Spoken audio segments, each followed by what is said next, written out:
안녕하세요. 초딩도 수능 능력자로 만들어줄 초능력쌤입니다. 지금부터 2020 수능 경제 지문을 읽어보겠습니다. 지문 표시 방법은 자기에게 제일 편한 방법을 쓰면 되는데 선생님의 경우에는 지문 일부분에 세모, 네모, 밑줄 등의 간단한 기호로 표시를 하며 읽을 거예요. 접속어는 세모, 작은 따옴표 처리되어 있는 핵심어는 네모, 새로운 단어나 반의 관계의 단어가 나오면 밑줄로 표시합니다. 지문 전체가 아니라 일부에만 표시를 하면서 읽는다는 것 기억해 주세요. 그럼 읽어볼게요. 국제법에서 일반적으로 조약은 국가나 국제기구들이 그들 사이에 지켜야 할 구체적인 권리와 의무를 명시적으로 합의하여 창출하는 규범이며 국제관습법은 조약의 체결과 관계없이 국제사회 일반이 받아들여 지키고 있는 보편적인 규범이다. 반면에 경제 관련 국제기구에서 어떤 결정을 하였을 경우 이 결정사항 자체는 권고적 효력만 있을 뿐 법적 구속력은 없는 것이 일반적이다. 그런데 국제결제은행 산하의 바젤위원회가 결정한 BIS 비율 규제와 같은 것들이 비회원의 국가에서도 엄격히 준수되는 모습을 종종 보게 된다. 이처럼 일종의 규범적 성격이 나타나는 현실을 어떻게 이해할지에 대한 논의가 있다. 이는 위반에 대한 제재를 통해 국제법의 효력을 확보하는 데 주안점을 두는 일반적 경향을 되돌아보게 한다. 곧 신뢰가 형성하는 구속력에 주목하는 것이다. BIS 비율은 은행의 재무 건전성을 유지하는 데 필요한 최소한의 자기자본 비율을 설정하여 궁극적으로 예금자와 금융 시스템을 보호하기 위해 바젤위원회에서 도입한 것이다. 바젤위원회에서는 BIS 비율이 적어도 규제 비율인 8%는 되어야 한다는 기준을 제시하였다. 이에 대한 식은 다음과 같다. 여기서 자기 자본은 은행의 기본 자본, 보완 자본 및 단기 후순위 채무의 합으로 위험 가중 자산은 보유 자산의 각 자산의 신용 위험에 대한 위험 가중치를 곱한 값들의 합으로 구성하였다. 위험 가중치는 자산 유형별 신용 위험을 반영하는 것인데 OECD 국가의 국채는 0%, 회사채는 100%가 획일적으로 부여되었다. 이후 금융자산의 가격 변동에 따른 시장의 위험도 반영해야 한다는 요구가 커지자 바젤위원회는 위험 가중자산을 신용 위험에 따른 부분과 시장 위험에 따른 부분의 합으로 새로 정의하여 BIS 비율을 산출하도록 하였다. 신용 위험의 경우와 달리 시장 위험의 측정 방식은 감독기관의 승인하에 은행의 선택에 따라 사용할 수 있게 하여 바젤 1 협약이 1996년에 완성되었다. 금융혁신의 진전으로 바젤 1 협약의 한계가 드러나자 2004년에 바젤 2 협약이 도입되었다. 여기에서 BIS 비율의 위험 가중 자산은 신용 위험에 대한 위험 가중치에 자산의 유형과 신용도를 모두 고려하도록 수정되었다. 신용 위험의 측정 방식은 표준 모형이나 내부 모형 가운데 하나를 은행이 이용할 수 있게 되었다. 표준 모형에서는 OECD 국가의 국채는 0에서 150%까지, 회사채는 20에서 150%까지 위험 가중치를 구분하여 신용도가 높을수록 낮게 부과한다. 예를 들어 실제 보유한 회사채가 100억 원인데 신용 위험의 가중치가 20%라면 위험 가중 자산에서 그 회사채는 20억 원으로 계산된다. 내부 모형은 은행이 선택한 위험의 측정 방식을 감독기관의 승인하에 그 은행이 사용할 수 있도록 하는 것이다. 또한 감독기관은 필요시 위험 가중 자산에 대한 자기 자본의 최저 비율이 규제 비율을 초과하도록 자국 은행에 요구할 수 있게 함으로써 자기 자본의 경직된 기준을 보완하고자 했다. 최근에는 바젤 3 협약이 발표되면서 자기 자본에서 단기 후순위 채무가 제외되었다. 또한 위험 가중 자산에 대한 기본 자본의 비율이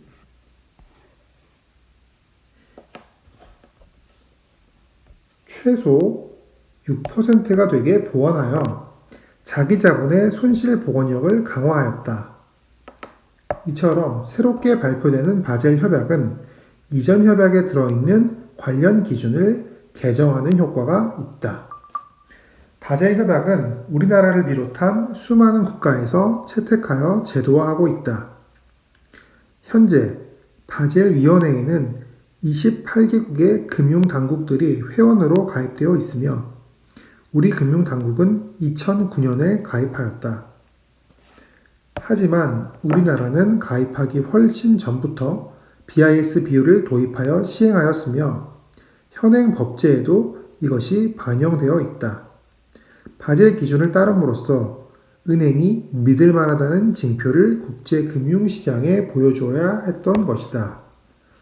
재무 건전성을 의심받는 은행은 국제금융시장에 자리를 잡지 못하거나 심하면 아예 발을 들이지 못할 수도 있다. 바젤위원회에서는 은행 감독 기준을 협의하여 제정한다. 그 헌장에서는 회원들에게 바젤 기준을 자국에 도입할 의무를 부과한다. 하지만 바젤위원회가 초국가적 감독 권한이 없으며 그의 결정도 법적 구속력이 없다는 것 또한 밝히고 있다. 바젤 기준은 100개가 넘는 국가가 채택하여 따른다. 이는 국제기구의 결정에 형식적으로 구속을 받지 않는 국가에서까지 자발적으로 받아들여 시행하고 있다는 것인데 이러한 현실을 말랑말랑한 법의 모습이라 설명하기도 한다. 이때 조약이나 국제관습법은 그에 대비하여 딱딱한 법이라 부르게 된다. 바젤 기준도 장래에 딱딱하게 응고될지 모른다. 37번. 윗글의 내용 전개 방식으로 가장 적절한 것은? 1번부터 볼게요. 특정한 국제적 기준의 내용과 그 변화 양상을 서술하며 국제사회에 작용하는 규범성을 설명하고 있다. 자, 먼저 변화 양상 있다는 거 확인할 수 있죠. 96년에 바젤 1 협약, 2004년에 바젤 2 협약, 그리고 최근에 바젤 3 협약으로 변화 양상이 있다는 거 확인할 수 있고요. 그리고 규범성을 설명하고 있다고 했는데 이건 첫 단락에서 확인할 수가 있죠. 신뢰가 형성하는 구속력에 주목하는 것이다. 첫 단락의 마지막 문장 곧이라는 접속어 뒤에 핵심 내용 확인할 수 있습니다. 정답은 1번이겠네요. 나머지 보기는 확인하지 않고 넘어가겠습니다. 38번 윗글에서 알 수 있는 내용으로 적절하지 않은 것은 이네요. 1번 조약은 체결한 국가들에 대하여 권리와 의무를 부과하는 것이 원칙이다. 자, 조약에 대한 설명은 그림 맨 앞부분에서 확인할 수가 있었죠. 그래서 조약은 권리와 의무와 관련되어 있다는 것 확인할 수가 있고요. 자, 그 다음 2번으로 가볼게요. 새로운 바젤 협약이 발표되면 기존 바젤 협약에서의 기준이 변경되는 경우가 있다. 자, 이것은 어디에서 확인을 할 수가 있냐면요. 이처럼 뒤에서 확인할 수가 있는데요. 개정하는 효과가 있다고 했으니까 이것도 확인할 수가 있겠죠. 자, 그 다음 3번 볼게요. 딱딱한 법에서는 일반적으로 제재보다는 신뢰로서 법적인 구속력을 확보하는 데 주안점이 있었나요? 자, 이것은 어디에서 확인할 수가 있냐면요. 바젤 기준과 같은 딱딱한 법이 아니라 말랑말랑한 법. 그것이 바로 신뢰가 형성하는 구속력과 관련이 있다고 했으니까 3번 내용은 틀렸다고 할 수가 있겠네요. 자, 그럼 나머지 보기는 확인하지 않고 넘어가도록 하겠습니다. 39번. BIS 비율에 대한 이해로 가장 적절한 것은 1번. 바젤 1 협약에 따르면 보유하고 있는 회사채의 신용도가 낮아질 경우 BIS 비율은 낮아지는 경향이 있다 라고 되어 있네요. 이것은 어디에서 확인할 수가 있을까요? 자, 바젤 1 협약에 대한 설명으로 가서 보면 바젤 1 협약은 항상 획일적으로 결정이 된다는 걸 통해서 틀렸다는 거 확인할 수가 있겠네요. 자, 그 다음에 2번 바젤 2 협약에 따르면 각국의 은행들이 준수해야 하는 위험 가중자산 대비 자기 자본의 최저 비율은 동일하다라고 적혀 있네요. 이것은 어디에서 확인할 수가 있을까요? 자, 바젤 2 협약에 대한 설명을 통해서 보면 바젤 2 협약에서는 은행들이 표준 모형이나 내부 모형 가운데 하나를, 여러 개 가운데 하나를 선택할 수 있다고 되어 있죠. 그러니까 항상 동일한 것은 아니라는 거 확인할 수가 있겠네요. 자, 그럼 3번으로 가보겠습니다. 자, 3번에서는 바젤 2 협약에 따르면 보유하고 있는 OECD 국가의 국채를 매각한 뒤 이를 회사채에 투자한다면 BIS 비율은 항상 높아진다. 자, 여기 항상 같은 설명이 있는 것은 거의 틀리다는 걸 확인할 수가 있을 텐데요. 자, 이것은 어디에서 볼 수 있냐면 자, OECD 국가의 국채는 0에서 150%까지, 회사채는 20에서 50%까지의 위험 가중치를 가진다고 되어 있기 때문에 그때그때 다르다는 거, 항상 똑같은 게 아니라 그때그때 다르다는 거 바젤 2 협약에 대한 설명에서 확인을 할 수가 있겠네요. 자, 그러면 4번으로 가보도록 하겠습니다.